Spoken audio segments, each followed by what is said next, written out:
ഏകദേശം ഒരു 40 വർഷത്തെ ഹൃദയബന്ധം ഷൈനിയേട്ടനായിട്ടുണ്ടായിരുന്നു. പക്ഷേ എനിക്ക് സംഭവിച്ച നഷ്ടം എന്ന് പറയുന്നത് അദ്ദേഹത്തിൻ്റെ ഒരു തിരക്കഥ എനിക്ക് ഡയറക്റ്റ് ചെയ്യാൻ പറ്റിയില്ല, എൻ്റെ സിനിമയിൽ അഭിനയിപ്പിക്കാൻ പറ്റിയില്ല. അതൊരു തീരാ നഷ്ടം തന്നെയാണ്. പിന്നെ ശ്രീനേട്ടൻ്റെ എഴുത്തിനെക്കുറിച്ച് പറയുകയാണെങ്കിൽ അതൊരു അത്ഭുത പ്രതിഭാസം തന്നെയായിരുന്നു.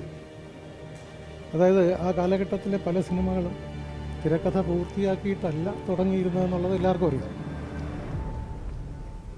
ഒരു ജനറേറ്റർ, നല്ല ശബ്ദമുള്ളൊരു ജനറേറ്റർ സ്റ്റാർട്ട് ചെയ്തു, അതിൻ്റെ തൊട്ടടുത്തൊരു കസേരയും ഒരു ടീപ്പോയും കൊടുത്ത് പേപ്പറും പേനയും കൊടുത്തു കഴിഞ്ഞാൽ തൊട്ടപ്പുറത്ത് ഷൂട്ടിംഗ് നടക്കും. ഇവിടെ നിന്ന് സ്ക്രിപ്റ്റ് എഴുതി പേപ്പറുകളിങ്ങനെ ഷൂട്ടിംഗ് സ്ഥലത്തേക്ക് പറന്നുകൊണ്ടിരിക്കും. അതായത് ആ സിനിമകളൊക്കെ നമ്മൾ എന്നും മനസ്സിലോർക്കുന്ന സിനിമകളുമാണ്.